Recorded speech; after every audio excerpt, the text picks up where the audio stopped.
Hello, my name is Alexandra Gerstein. I'm the McQueens Curator of Sculpture and Decorative Arts at the Courtauld, and I have great pleasure in welcoming you to the annual Illuminating Objects Symposium. The Illuminating Objects Symposium is sponsored by McQueen's Flowers, as is the Sculpture and Decorative Arts activity at the Courtauld. And we are very pleased that we are able to offer a postgraduate internship to postgraduates working outside of the field of history of art, who work with our collections in the Courtauld Gallery in very innovative and research-focused and practice-focused ways. This particular seminar is hosted by myself and by my colleagues Dr. Katie Barrett from the Science Museum and Sophie Nicole Dodds, who is the current McQueens Illuminating Objects intern. And Sophie has selected a group of eminent and varied specialists in the fields of art history and textiles and fashion, and she is herself a designer who has a background in tailoring and who has recently graduated from Goldsmiths with an MA in design practice, the expanded field. This afternoon's seminar is a broad spectrum look at the work that she has done with one of the objects in our collection, which is now on display in the Science Museum. The seminar will comprise of 4 short talks, and then it will be followed by a panel. And these papers will all explore various angles of an object which hasn't been on display in, I think, about 30 years, and which has just wonderful stories attached to it. So I will introduce Sophie Nicole Dodds. She's a designer and making practitioner. She graduated, as I said, with an MA in design expanded practice. A radical post-disciplinary program within the fashions and embodiment studios. And she gained her BA in bespoke tailoring at UAL, London College of Fashion. Her practice focuses on the everyday moments of garments in terms of repair, care, and wear. And she uses her tailoring background and drawing to inform her work. From working with fashion and textile objects in the Goldsmiths textile collection, the importance of the archive became central to her work, whether historical textiles or her own everyday garments. And she has been part of the Illuminating Objects program since March 2020. It's been an unusual year, and she has chosen this object we will discuss, and she has also chosen and researched an object which will be the very first object when on display when the Courtauld Gallery reopens at the end of November. So I shall pass it on to Sophie. Thank you very much, Sasha. Here we go, share my screen and present. Yeah, thank you very much, and thank you all for coming here today. I hope you enjoy this evening's talks. I know I'm very much looking forward to listening to them all. So yeah, this is the object that is now on display in the Science Museum. As you can see, it is a textile piece. It's very loosely and freely hand painted. Selvage to selvage either side with a raw edge across the bottom, and then a kind of hand stitched drawn thread work along the top, which kind of has its own little narrative piece of story, which I'm not really talking about today, but you can read on our webpage for more information. So basically at the start of my internship, I would trawl along the art and architecture website, which is the Courtauld's site for kind of showing all the collection objects. And I'd kind of type in textile before kind of maybe thinking, oh, maybe I shouldn't be looking at something that is my interest already. But I just found I was really, really drawn to this piece. I was also found that I was drawn to fragments, kind of overlooked pieces or things that could be seen as fragments, with a focus on making and the ways in which design narratives could be obscured. And straight away, this piece kind of gave us questions to its origin and whether it was unfinished or not. And just before I talk about the scarf, I just kind of want to briefly mention what Sasha mentioned, the fashions and embodiment pathway on my master's that kind of really started me looking at objects and how they could be vehicles for design, which is what initially really drew me to the internship. And I found that then choosing the silk fragment from the Courtauld's collection and researching it alongside my master's work, it really seeped into my kind of ways of working, especially with looking at collections and archives, and then with garments and textiles in terms of memory and loss. And I kind of loved their kind of stories of kind of why they were given or why they were kept in the first place. And that kind of brings us to scarf in question. So it is attributed to a mostly unknown artist called Jock Turnbull, made within the Omega workshops in 1913, which was set up by artist and critic Roger Fry. It was given to the Courtauld in the 60s by Winifred Gill, and Fry's intention was to kind of create a working studio which developed domestic interior designs by young artists and craftspeople with specialism in textiles, ceramics, furniture, and fashion. I think that kind of initially gives a nice thread of people to kind of start our silk story with. So yeah, as Sasha said, it's only actually been on display once in 1984, loaned from the Courtauld for a Crafts Council exhibition where it was draped and folded, so you can only kind of see part of it. And because I've been working on the project for so long, kind of through a screen and only looking at this one kind of image, when I then saw this new image of it kind of seen in this everyday setting, I was kind of fascinated by it. But it does make sense in terms of how Omega workshops like to kind of display and drape their textiles kind of all over the place in their living and working environments. Textiles are part of our everyday lives. They are a familiar but powerful object. And Winifred Gill, the owner of the scarf, as you can see, she is on the right picture, and she's the right lady, draped in many different fabrics. And in some letters in 1966, she described how she dressed during the day, working in overalls literally stained with paint and dye. The dress aesthetic was very makeshift, but she would reminisce about the importance of the dyes and hand paintings when they would be producing these silk dresses or parasols or cloaks or even painted fans, to kind of really break those boundaries between dress, painting and sculpture. And in another, she describes how she took a spare length piece of material that was used for lining curtains, folded it around her and pinned safely to her waist. And I think we can therefore, well, one of my imaginations of how this piece was kind of named to be a scarf, or how she named it a scarf, was possibly she just found Turnbull in the studio painting it and experimenting it, and then, you know, she wanted it and tied it around her neck and called it a scarf.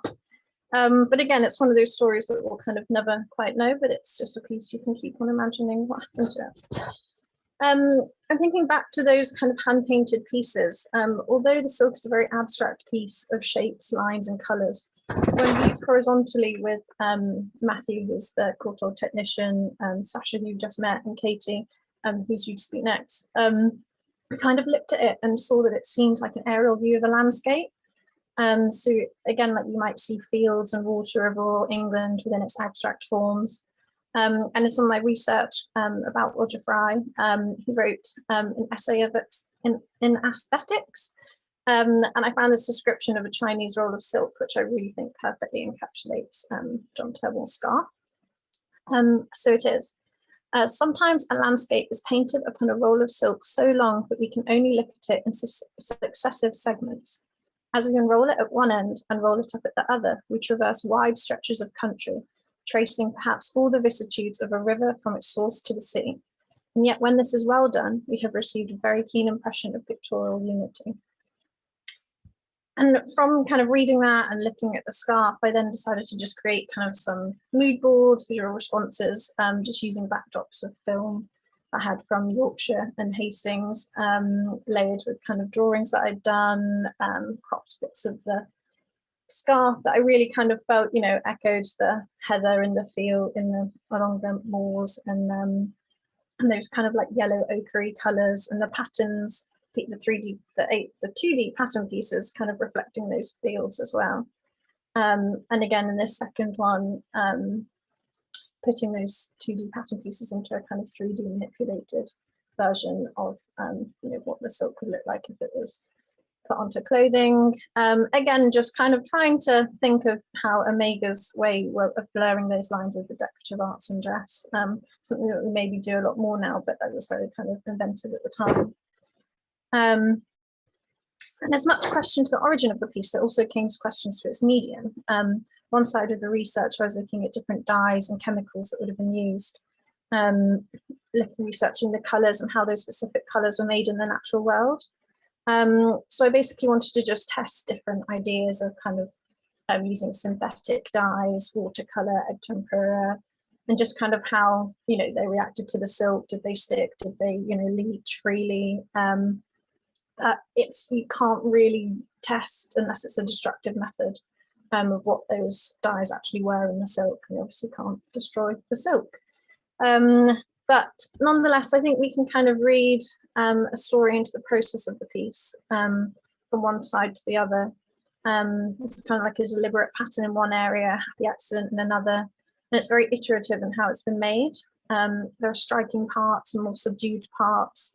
There are places where Turnbull has been specific in his line drawing and others where he's been very carefree and the colour has leached. So we can kind of then ask like design questions, did you leave it and come back? Did you not really care about it? Did you care about it? There's an unpredictability in how it was made, as well as the reactions of the dye itself. You can obviously see different watermarks, and it was definitely a very kind of rapid experimental piece and not a labour of love. And when I, one of the first times I actually saw the piece in the storage rooms, I was viewing the piece with Kate Edmondson, who's paper conservator at the Courtauld, and who's on the panel today. And she brought up these two designs, one by Roger Fry and one Duncan Grant. And I think initially when we kind of seen the scarf, we didn't really think it kind of evoked very much of the Omega workshops, or kind of had to really look. And then she brought these two pieces up on screen, and it was like, wow, like the colours was like that blue is so specific to what's on the scarf, the black outlines, the kind of purple triangle lines as well. And I think you can really see how it echoes the scarf. So he possibly was, working, looking at something and making it his own. And we kind of then we decided that we just had to have it as the panel piece for its display. And I think it really draws the audience in, just kind of works, as that kind of feeding of design. So yeah, you can book to now go and see this for free. And I think it just kind of shows that a dyed textile is more than a coloured cloth, and it's a record of history, and it has a story, even if it may be seen as just a fragment torn away on.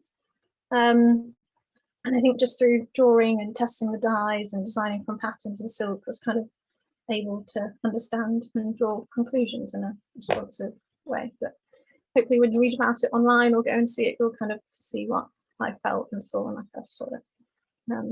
So yeah, thank you very much. I'll stop sharing the screen. Yeah. Thank you, Sophie. That's really interesting, and many times, but it's always fascinating to see your response to the piece, and in particular the sort of Englishness of it and the setting it in nature, and it really stimulates questions about fashion and textile and dyeing and globalization of production, as well as the poetry and art in making and the unpredictability. And I'm just sowing these as potential seeds for our future conversations. Thank you. The collaboration with the Science Museum is something we've been really proud of during our temporary closure period before we reopen in November. And we've had 3 illuminating objects in the Science Museum, 3 objects, 3 interns. And the 4th object will be in fact at the Courtauld Gallery in November, but it will be researched and displayed by Sophie. The co-curator and sort of collaborator in all of this has been Dr. Katie Barrett, who is the curator of art collections at the Science Museum. She previously was curator of art pre-1800 at the Royal Museums Greenwich, and she's held various posts in national and university museums covering the arts, sciences, and material culture. She has higher degrees in the history of art and history of science, and is active on social media at at Spoons on Trays, and there's a story behind that if you want to ask her. At the Science Museum, Katie is responsible for both collecting and commissioning art and advising across the Science Museum group. She most recently co-curated The Art of Innovation from Enlightenment to Dark Matter and led the commissioning of new artworks for Medicine, the Wellcome Galleries. And she has co-led, as I said, the Illuminating Objects program sponsored by McQueens with us since 2018. And here she is. Thank you, Sasha and Sophie, for being part of this project with me and inviting me to speak. It's a pleasure to be here as always. I'll just share my screen. So, as Sasha said, I'm part of this collaboration that has brought objects from the Courtauld to the Science Museum. And that might seem like a slightly odd juxtaposition combination. So I thought it would be useful, following on from Sophie's introduction about her wonderful work on the piece of silk, to talk a little bit about the long history of art and science in dialogue, with particular reference to the Science Museum's history and collections. And I've chosen a couple of examples that I think usefully riff off the themes of Sophie's project and will hopefully give us some interesting things to talk about in the discussion later. So this image may or may not be familiar to some of you. This is the original site of the Science Museum. Many of you will know that it was originally part of what was called the South Kensington Museum, which sat on the side of what is now the Victoria and Albert Museum.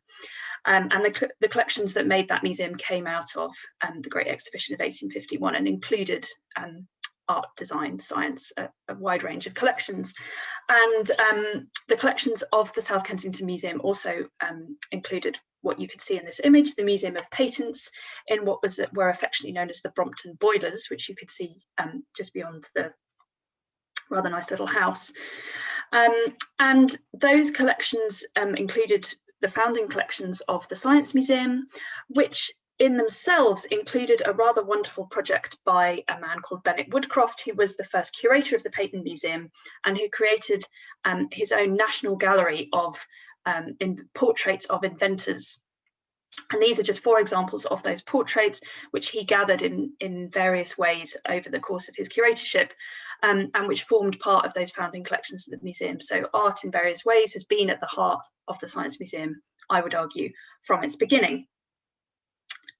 But turning to a slightly more diverse group of objects, to give you a couple of examples of the dialogues that I promised. This is a story to do with the invention of synthetic dyes and artistic responses, so very relevant to Sophie's project. And I'm showing you here a wonderful image of a silk skirt and blouse dyed with movine, which was a new dye discovered by accident by William Henry Perkin in 1856. And it was the first synthetic dye, so not made from natural products. And it revolutionized fashion when it appeared, because of its extraordinarily bright colours and the cheapness and relative ease of producing it. And it became a really fashionable colour, particularly after Queen Victoria and the Empress Eugenie of France chose to wear it.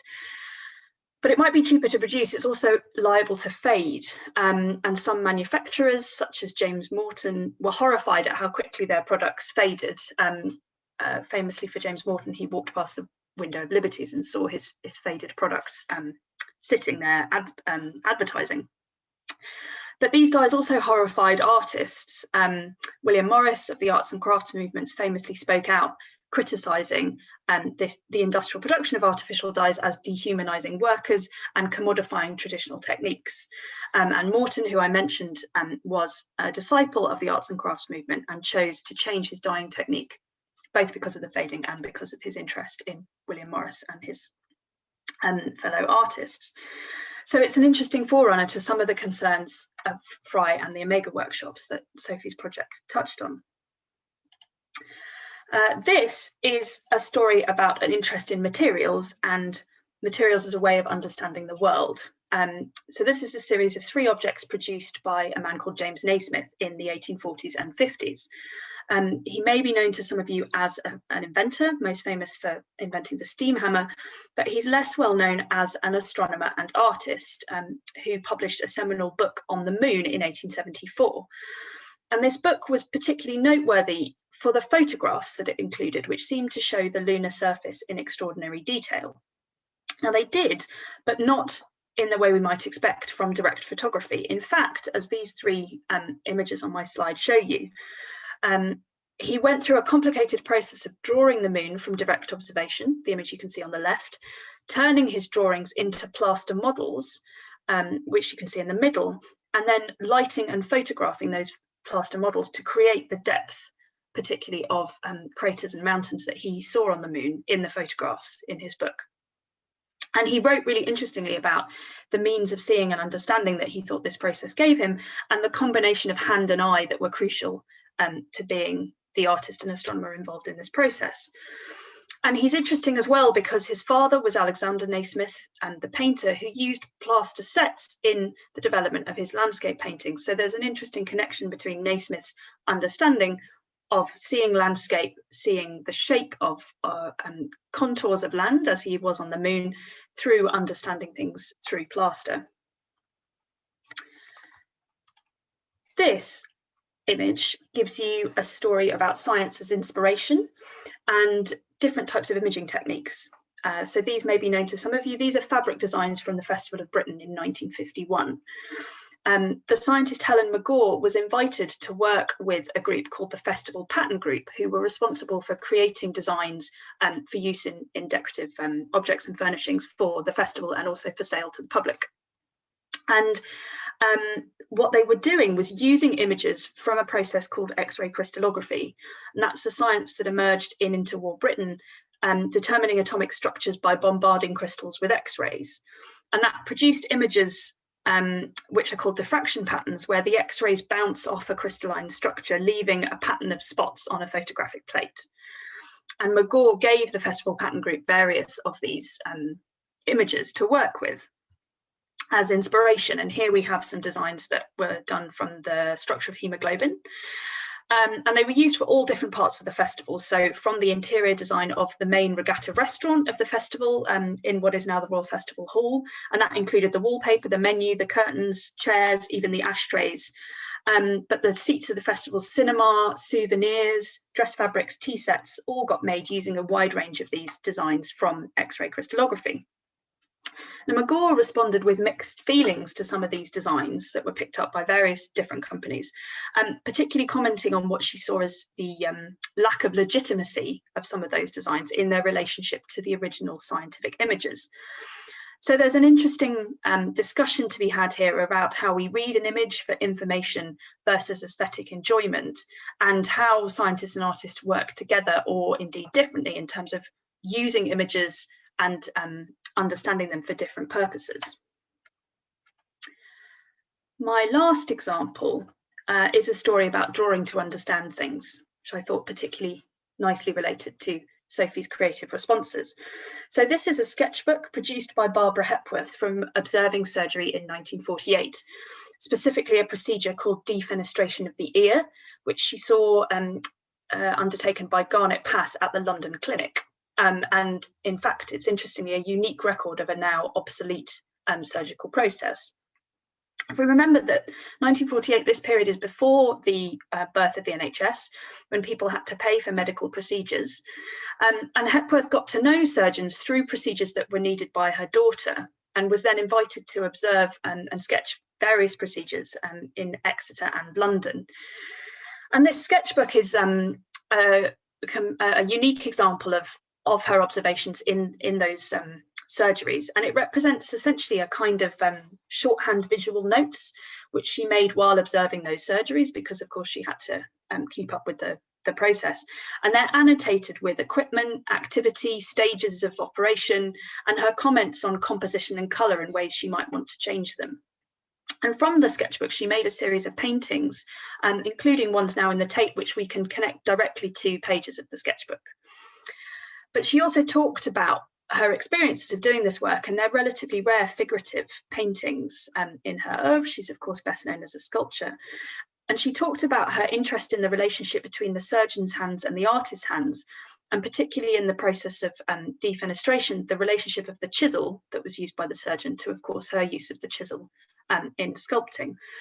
but also in her enjoyment of the unintentional balance and composition achieved by the surgical teams as they worked in the theatre.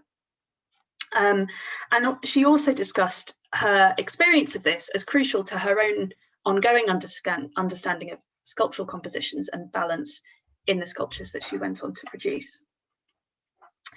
So that's the end of my examples. I hope an interesting introduction to some stories of art and science in dialogue, which will come out for more discussion later on.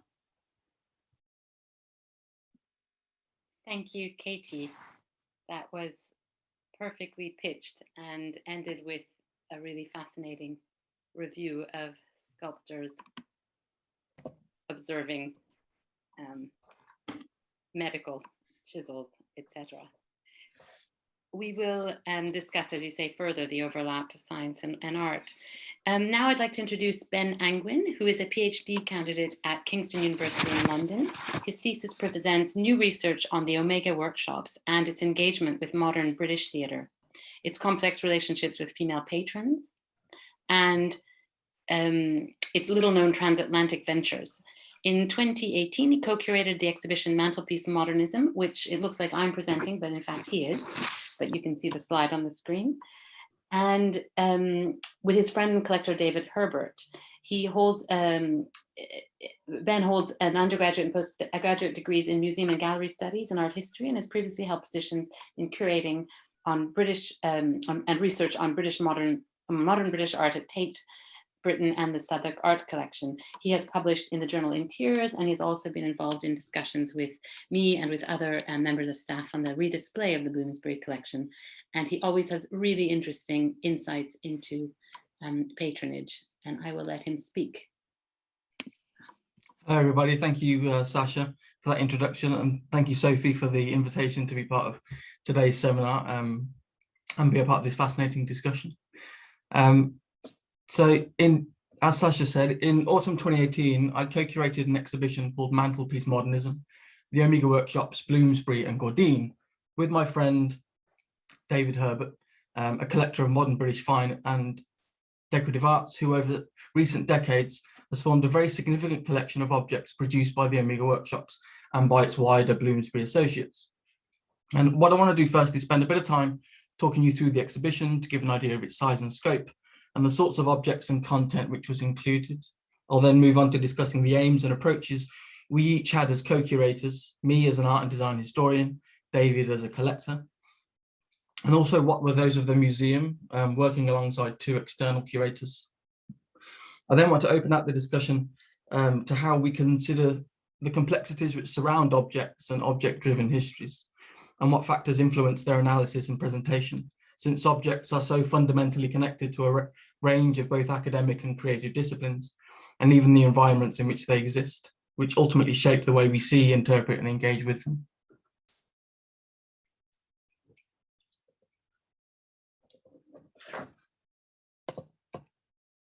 The exhibition was held at Dulwich House Museum in London on the edges of Richmond Park. As a very brief introduction, Dulwich House was designed in the early 1930s by Dora Gordine, an émigré sculptor from present-day Estonia who lived and worked in Paris before settling in London. Dora designed Dulwich House specifically as a working studio home for the production and exhibition of her sculptures. So the interiors consist of various studios for plaster production and modelling, as well as a purpose-built gallery.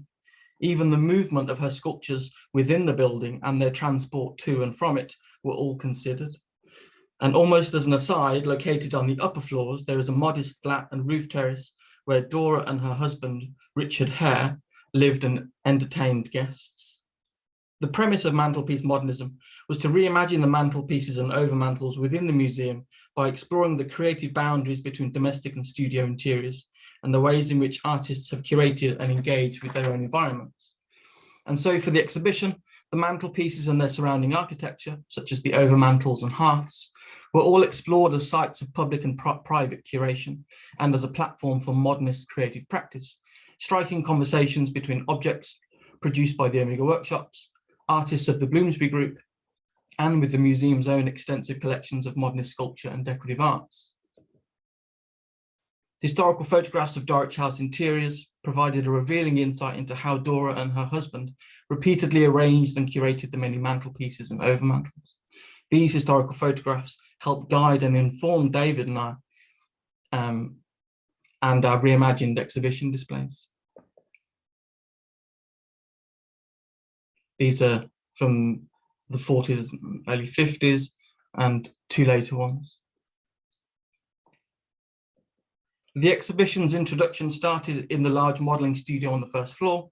Here we presented examples of painted and curated mantelpieces, overmantels and fire surrounds, seen in photographs published in Omega sales catalogues, as well as art journals and fashion magazines such as Vogue, setting the tone for the visitor, how the mantelpiece was a focus for their creative practices, and how it provided an unlikely platform for modernist engagement in Britain, and how, just like Dodds House, the spaces between artists' studios and their lived-in environments were often interwoven. Moving across the hallway into the sculpture gallery, visitors saw their first curated mantelpiece. And this being a purpose-built gallery for sculpture, David and I wanted to showcase Omega items which have particularly sculptural qualities. In fact, the Omega's founder and director, Roger Fry, promoted the sculptural qualities of Omega ceramics, writing, quote, "Pottery is essentially a form of sculpture, and its surface should express directly the artist's sensibility, both of proportion and surface," end quote. All of the items here were included for their inherently sculptural attributes, exploring ideas around form, rhythm, and movement, and how the makers expressed their own feelings for materials and mass. Naturally, such qualities are seen in Dora's monumental and figurative sculptures throughout this gallery. And for this particular mantelpiece, Dora constructed a niche at its centre, specifically for displaying smaller sculptures. Again, working in harmony with the existing architecture and spaces within the building, David and I paid homage by including Henri Gaudier's The Dancer, which, although not an Omega Workshops piece, was made by one of its artists and modelled by another one, Nina Hamlet. And on the right-hand side, David and I also sought to explore the sculptural qualities which existed beyond Omega ceramics and existing in their elaborately shaped and painted lamp bases, which interestingly would have been adorned originally with colourful painted silk shades decorated in linear and abstract patterns, much like those seen in Sophie's Omega silk scarf decorated by Jock Turnbull. Moving upstairs into the living room, this more pared back mantelpiece and overmantel is typical of those arranged by the Omega. It is unfussy, compositionally balanced, and incorporates a combination of artworks and media. Equally, this carefully considered approach is noticeable in some of the first interiors of Dodds House seen in photographs earlier. Moving opposite and into the dining room, we see a mantelpiece and overmantel with a strong Bloomsbury theme, with pieces dating from the 1920s and 1930s. Here, David and I wanted to explore mantelpieces produced after the Omega's closure in 1919, and by its broader artists of the Bloomsbury Group, who continued this creative preoccupation for several decades. And this being a dining room, we decided to showcase how artists Duncan Grant and Vanessa Bell and their children, and some other Bloomsbury associates, designed and decorated ceramics for companies such as Foley China and Clarice Cliff, in an exhibition which was held at Harrods Department Store in 1934, and this was titled Modern Art for the Table, which signalled an industry-led attempt to bridge the gap between fine art and industrial design. We also relocated Dora's portrait bust of the art historian Kenneth Clark, seen on the left, who himself had personal as well as professional connections with the artist members of the Bloomsbury Group and was an important patron for them. Moving across the hall into the final Russian room, which houses the bulk of what remains of Dora and Richard's once extensive collection of Russian decorative arts, David and I wanted to explore creativity by artists who lived and worked on the periphery of what we might call Bloomsbury's core membership. Dora herself is known to have corresponded at some point with some of the group. And here we placed her early portrait of Richard, which resonates, I think, with Bloomsbury's modern painterly style, as well as their colour palette and on a number of other levels. Another such peripheral figure was the artist Matthew Smith, whose work is seen on the bottom right. Smith studied under Henri Matisse in Paris. He was influential for several Bloomsbury artists such as Fry, Grant and Bell. We also see painted ceramics by Quentin Bell, whose skills as a potter and decorator are echoed in the tiles on the fire surround. Opposite the mantelpiece, the exhibition included a display cabinet of lustre decorated ceramics, a feature of Omega production and decoration which had previously been overlooked. This small focused display provided an opportunity to have an exhibition within an exhibition, something which I personally found exciting, as it allowed for a specific area of my PhD research to find its way into the exhibition, reflecting, I suppose, more my academic practice as an art and design historian, and the ability to share some new object-driven historical research. The topic of Omega lusterware had emerged the year before the exhibition, after David acquired a piece which had very little information about it, since it had never been exhibited or catalogued before. And so David and I began to connect this rather elusive object with some other little-known Omega pieces, which were similarly decorated. This also allowed for opportunities to connect our research and the exhibition with the Courtauld Gallery, which holds Fry's collection of ancient and antique ceramics. And it was through this research, which was generated in this display, which led David and I to Sasha and her colleagues, and we've had conversations which have subsequently gone on to reveal a host of new and ongoing research into Fry's collecting and how particular items in his collection informed Omega decoration and production. Quickly considering our motivations, curator of the Dulwich House Museum, Fiona Fisher, wrote in her preface to the catalogue that, quote, Dulwich House Museum creates opportunities for Kingston University students to explore the house and its collections through formal study and collaborative projects. The museum benefits greatly from their energy, enthusiasm, and new perspectives, end quote.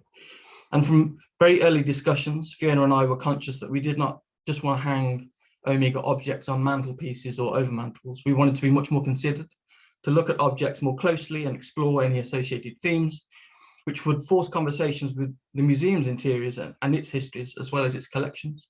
For David, the exhibition enabled him to present such a large part of his collection within a museum environment, rather than a single or a small number of objects. And Dulwich House itself, which carries similarly domestic qualities to David's own home, attracted both David and me to this project, since it presented something altogether different and yet at the same time very familiar in terms of the arrangement and presentation of objects. And the initial idea for the exhibition had sparked from me noticing an item on display during one of my many visits while I was a student at Kingston University. And this object was a single curtain panel, which I immediately recognised as being a textile designed by the artist Duncan Grant. And following some informal discussions with Fiona, she told me that when Kingston University acquired Dulwich House and its contents in the early 1990s, this single curtain was found unlabelled and in a plastic bag. Little is known about the object and its relationship to Dulwich House. Its size does not match any of the windows, but a recent oral history project revealed it was probably used as a divider in the kitchen upstairs. But from this single curious object, our ideas around a possible exhibition quickly began to germinate. The museum and I wanted to keep this object and the ideas around domesticity as central themes within the exhibition. And so we used the photograph of the curtain to promote the exhibition online and in posters, and also on the front and back covers of the exhibition catalogue seen on the right.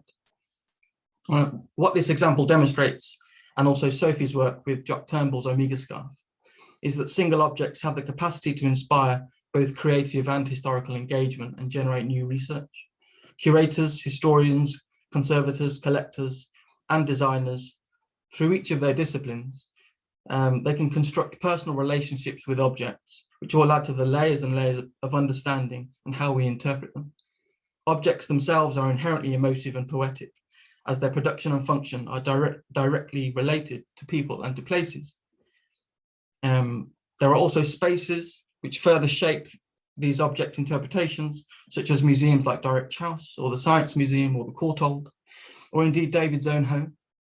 For Dulwich House, the exhibition marked an opportunity to explore a particular quality of its architecture, which, even though no longer lived in, its inherent domesticity continues to inform both object interpretation and visitor experiences today.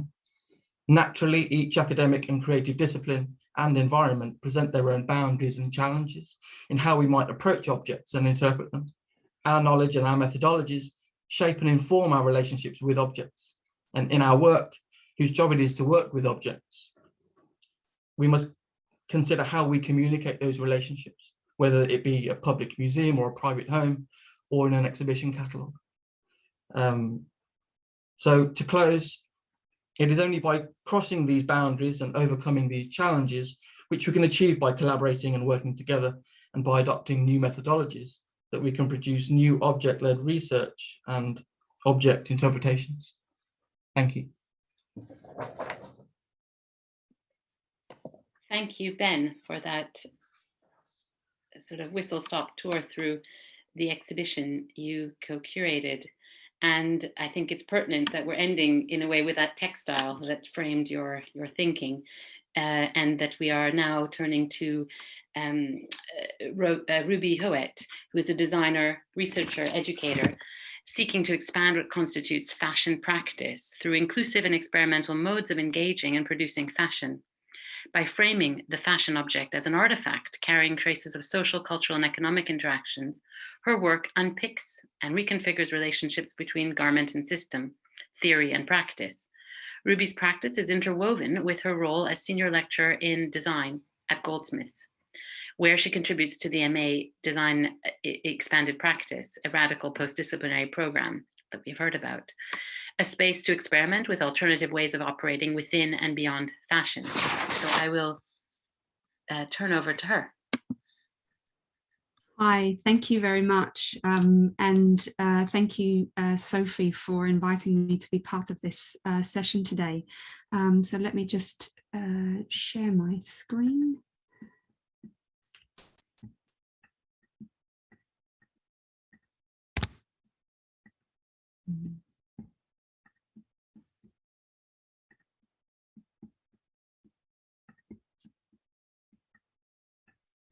And we should have that. Great. So yes, I'm going to talk briefly about using objects, possibly objects from archives, albeit informal archives, as vehicles for design research through the act of unmaking in particular, and how traces of use and wear can be markers of value and meaning. And also how the acts of collecting, categorizing, and archiving can be methods within an expanded fashion practice. And I'll talk briefly about a few projects that I've worked on as a practitioner, and also how these methods form a part of the Fashions and Embodiment Studio that Sophie talked about, of which she is a graduate at Goldsmiths, University of London. So just briefly, this idea of kind of an archive and these methods of engaging with an archive are obviously, very specific things that need a lot of expertise. But as a designer and design practice in general, we often kind of use or appropriate different methods from different fields and apply them to a design process as a way of kind of re-understanding the material that we're working with. And one of the ways that I have always used kind of the notion of the archive, or a kind of a collection of objects, has been in very informal contexts. One of them being the wardrobe. So our contain, categorize, and also use the objects in those wardrobe archives, but also secondhand charity stores and the objects that find themselves in that context, and using those objects as a resource for a material practice.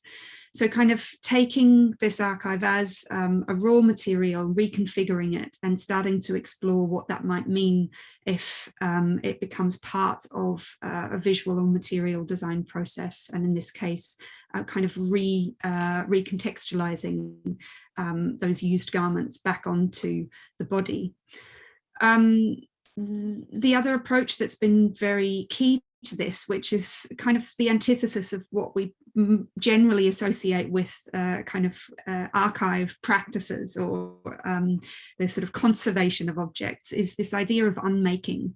And by using second-hand garments as these objects, there's not the preciousness to them to start off with, and so it allows a kind of engagement with the material of the object that obviously would not be permitted within a kind of a traditional archive context. But this act of kind of unmaking or reconstructing an object allows a really kind of visceral and close or intimate relationship to be built between the designer and the object itself, and allows these loose kind of fragments of the object to be reconfigured or repositioned to explore this idea of value and meaning, which is particularly kind of poignant when it comes to textiles and clothing being such intimate objects. So this project called Collection explored kind of this notion of authorship, but also of value and meaning, taking secondhand dresses, deconstructing them, then reconstructing them with specific kind of changes in their design to kind of highlight, for example, here the notion of the branding or the label as a specific aspect. But then taking that further in recontextualizing or displaying these remade objects and using the language of the archive or the collection as a space to kind of reframe them alongside the more traditional context of the fashion catwalk. And so by placing these objects in different contexts, using the kind of languages of those contexts allows a reinterpretation of both their materiality, but also their function and their narratives. So this also ties into a kind of ongoing project called Lost and Collected, which again is engaging with secondhand garments, something that in kind of general it would be considered a sort of disposable object, especially when we encounter it on the streets without its owner. I began collecting these objects, not physically, but photographically, and creating a kind of archive of these pieces across kind of space and time. So looking at how kind of the collecting process could also run in parallel to a kind of mapping process or a sort of temporal analysis of discarded or lost garments. And these objects are in a way revalued through this process, and by using them to kind of explore different categories, different ways of grouping them together. They're kind of processes that one would associate with a traditional archive, but a very different kind of story emerges when we apply those in the everyday. And the third project I just want to mention briefly was looking at the idea of kind of definitions of garments. So again, a kind of non-traditional aspect of dress hidden in kind of dictionary definitions, and using those almost as design briefs to produce new objects that then kind of told a story or questioned the notion of kind of value and meaning within dress and clothing. And this particular example connects in a way sort of quite loosely to Sophie's work, but then was included in an exhibition called Amiga Workshop, an experiment in counter fashion, which was held in New York City in 2018, where the curators were kind of using this notion to bring together different practitioners who were really challenging or questioning or providing a counter to a kind of mainstream fashion system. So these projects, from kind of my practice as a designer, but they link very closely to an opportunity that we have created within the Fashions and Embodiment Studio, which is part of the MA that I contribute to here at Goldsmiths University. And we have access to the Goldsmiths Textile Collection and the Constance Howard Gallery as a resource. And this textile collection is quite unique in that it's a handling collection. And so it allows us to use it as a resource for a specific project within the MA program. And we ask students to choose an object from the collection and use it as a kind of research vehicle. So to start to really analyze the object in its material form, but also the kind of metadata that's associated with it, and use that as a starting point to kind of follow a research path, whether that be through kind of material practices or more kind of historical or theoretical understandings of a particular object. And so this kind of bringing the archive as a resource into the program, which is sort of an intersection of archival research and design practice, is a really exciting way to kind of look at where and how these approaches to dealing with objects within an archive context can be reappropriated, redefined, or reused in different ways to contribute to a kind of redefinition of what design might be in the context of dress and textiles. And so we work with the curator at the Constance Howard Gallery to kind of facilitate this project. As I said, the students choose an object, and you can see here images from the current exhibition that the students have installed in the Constance Howard Gallery, where the objects that they have chosen are part of the exhibition within this perspex box in the middle of the space. And on the walls surrounding these objects, you can see the kind of unfolding research narratives of each student and how they've kind of responded to, questioned, and perhaps moved quite a long way from their original object, but have really, kind of used it as a provocation or as I said, a vehicle to explore things. And that can take, various kinds of different forms and use different media that kind of experiment with not only the archive as a space, but also these objects as kind of living objects that they can kind of build stories around. And particularly this year, obviously, with lockdown, there was another element that we needed to build into this project, which was the question of how to kind of engage with an audience through this process. And the students were asked to kind of think about this question as part of their project. And they began to think of ways that they could kind of connect to audiences as part of the exhibition, but remotely. And I think it's something that that Sophie has really had to navigate creatively also throughout the duration of the internship, but also in this very panel discussion, which would usually I guess take place in person. But I think these sort of limitations create